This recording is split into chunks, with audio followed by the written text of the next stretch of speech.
दिवाली में आएंगे मनीष कश्यप, अपनी मां के साथ मनाएंगे छठ पूजा। दिवाली में आ जाएंगे। तमिलनाडु में 6 मामले दर्ज थे। तमिलनाडु के 6 मामलों में 6 के 6 मामलों में डिफॉल्ट बेल मिल गया। पटना इकोनॉमिक ऑफेंस यूनिट में जो 4 मामले दर्ज थे, उन 4 मामलों में ज्यादातर मामलों में जो है उनको बेल मिल चुकी है। मनीष कश्यप के ऊपर से केस में तो 95% उनको मुक्ति मिल चुकी है। दिवाली में आएंगे मनीष कश्यप, अपनी मां के साथ मनाएंगे छठ पूजा। ऐसी तमाम खबरें जो आप विभिन्न प्रकार के सोशल मीडिया प्लेटफॉर्म पे देखते आ रहे होंगे। वास्तव में सोना बिहार मनीष कश्यप कब जेल से बाहर आने वाले हैं, इन सभी मुद्दे पे बात करने के मेरे साथ जो शख्सियत मौजूद है, ये किसी परिचय के मोहताज नहीं है। जी हाँ, इनको मोतिहारी के पत्रकारों के वकील कहा जाता है।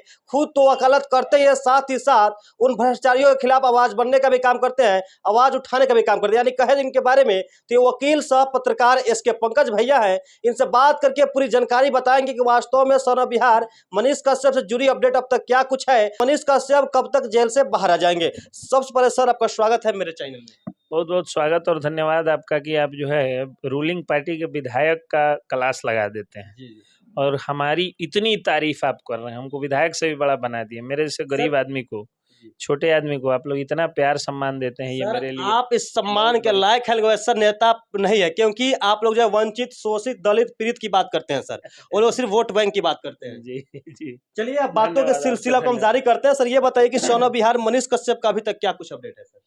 सन ऑफ बिहार मनीष कश्यप का अपडेट ये है, पहले एक उसके पहले समझिए। जैसे आपने कहा कि दिवाली में आ जाएंगे, छठ में आ जाएंगे, कल आ जाएंगे, परसों आ जाएंगे, कुछ लोग ये सब बकवास चला रहे हैं। तो ये बताइए कि ये कहने वाले कौन लोग हैं? जज तो कोई है नहीं। सुप्रीम कोर्ट के चीफ जस्टिस के हाथ में थोड़ा सा ये पावर है, एक डिस्क्रिशन है कि लीगली वो किसी को जो है वो बहुत जल्द मुक्त कर सकते हैं, बेल ऑर्डर कर सकते हैं, या सुओ मोटो कॉग्निजेंस किसी केस में ले सकते हैं, स्वतः संज्ञान जिसको कहा जाता है, स्वतः संज्ञान किसी में ले सकते हैं। लेकिन ये जो लोग कह रहे हैं कि आज आ जाएंगे, कल आ जाएंगे, परसों आ जाएंगे, मुझे बड़ी ताज्जुब होता है कि केस का स्टेटस ऐसा कुछ है नहीं कि आज कल परसों दिवाली छठ में एकदम आ ही जाएंगे। हाँ, ये चीज जरूर है कि न्यायपालिका में असीम शक्ति है और न्यायपालिका को, ठीक है, सरस्वती माता अगर चाह दें तो जिह्वा पर कुंभकर्ण को मांगना था इंद्रासन, निकल गया निंद्रासन।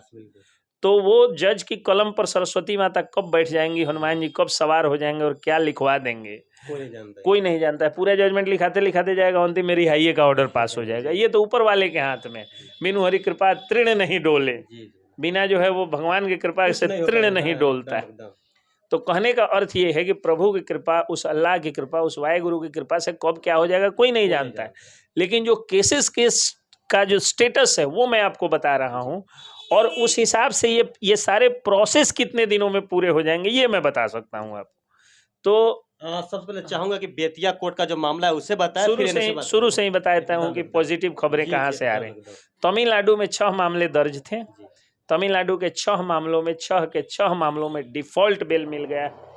फिर से आपके दर्शकों को की सुविधा के लिए बता दूं, डिफॉल्ट बेल का मतलब होता है कि 60 दिन या 90 दिन, according to SR and non SR cases, 60 दिन और 90 दिन के अंदर में पुलिस को चार्जशीट सबमिट करनी होती है, पर्याप्त सबूत साक्ष्य के साथ कि आपको जो है क्यों आपने इसको जेल में रखा है।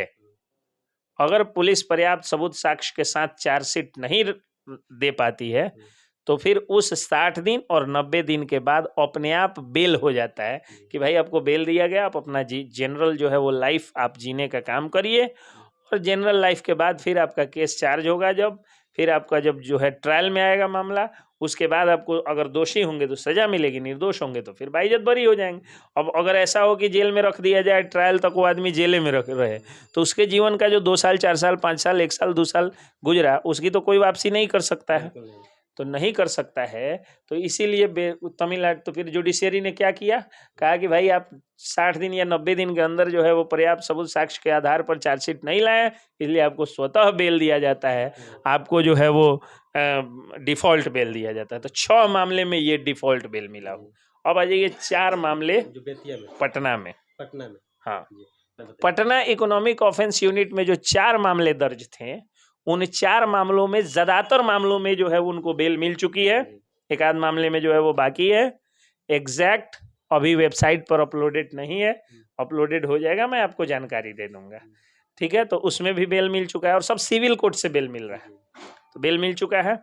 उसके बाद अब आ जाइए पटना सिविल कोर्ट के बाद बेतिया सिविल कोर्ट में मझौलिया पीएस केस नंबर जो मयंक रंजन वर्सेस त्रिपुरारी कुमार तिवारी एलियास मनीष कश्यप वाला केस था, उसमें बेल मिल चुका है। एक और केस बहुत ही जाना पहचाना केस है, उसमें भी पॉजिटिव खबर है, एविडेंस में मामला है और बहुत पॉजिटिव खबर है जिसको मैं सिक्रेसी नहीं भंग करूंगा। तो कहने का मतलब है कि मनीष कश्यप के ऊपर से केस में तो 95% उनको मुक्ति मिल चुकी है। एक बहुत बड़ा 99 का सांप जो है वो एनए से है, उसका भी दिन अब पूरा होने वाला है और मामले की हियरिंग है, कोर्ट में लंबित है। उम्मीद करिए कि बहुत जल्द एनए से भी हट जाएगा। यही पूरा केस का डिटेल्स है। इसके अलावा कोई अगर कुछ चला रहा है कि हाँ आ जाएंगे कॉल, परसों आ जाएंगे, एक आदमी चला दिया गया, आ ही गए, ठीक है, तो अगर ये सारे मामले चल रहे हैं तो इसका मतलब आप समझ लीजिए कि लोग गलत न्यूज चला रहे हैं, नहीं चलाना चाहिए वैसे। यानी कुल मिला के सन बिहार मनीष कश्यप का 95% केस में बेल मिल चुका है। सिर्फ 5% केस जो अभी पेंडिंग में, और दूसरा केस ये है एनएसए वाला, उसमें भी बहुत जल्द हायरिंग होने वाली है, बहुत जल्द उसमें भी सुनवाई हो जाएगी और भी रिहा हो जाएंगे। मनीष कश्यप के जो समर्थक हैं, जो लोग वीडियोस को देख रहे हैं, वो सुनना चाहते थे कि जाइए इसके पंकज भैया के पास, उनसे एकदम एग्जैक्ट बोलवाइए अपने मुंह से, वास्तव में मनीष कश्यप कब तक आ जाएंगे। देखिए, मैं पहले भी बोला हूँ, न्यायपालिका में असीम शक्ति होती है, कोर्ट का अपना डिस्क्रिशन भी होता है, विशेषाधिकार है, वो चाहे तो मतलब ये सब कर सकते हैं। और हनुमान जी की कृपा, कोर्ट का जो है वो डिस्क्रिशन और विशेषाधिकार और कोर्ट की शक्ति में, न्यायपालिका में और भगवान में विश्वास रखिए, अल्लाह में, वाहेगुरु में, सब में विश्वास रखिए, जीसस में विश्वास रखिए। आप देखिएगा मनीष कश्यप बहुत जल्द जेल से बाहर आएंगे। डेट नहीं बता सकता हूँ ना, क्योंकि मैं जज नहीं हूँ, बिल्कुल। और न्यायपालिका के विरुद्ध जाकर मैं कुछ बोल भी नहीं सकता। तो चलिए, फिलहाल आपने सन बिहार मनीष कश्यप से जुड़ी अपडेट एसके पंकज, जो कि वकील सह पत्रकार है, इनके जुबानी आपने सुना, और सुनने के बाद आपको क्या लगता है कि सन बिहार वास्तव में बहुत जल्द आ जाएंगे, कि आप चाहते हैं कि सन बिहार मनीष कश्यप जो दिवाली छठ में आ जाए, तो प्यारा सा कमेंट उनके लिख दीजिएगा। और ऐसा ही अपडेट पाने के लिए बने मेरे साथ और देखते रहिए निडर न्यूज। बहुत बहुत धन्यवाद।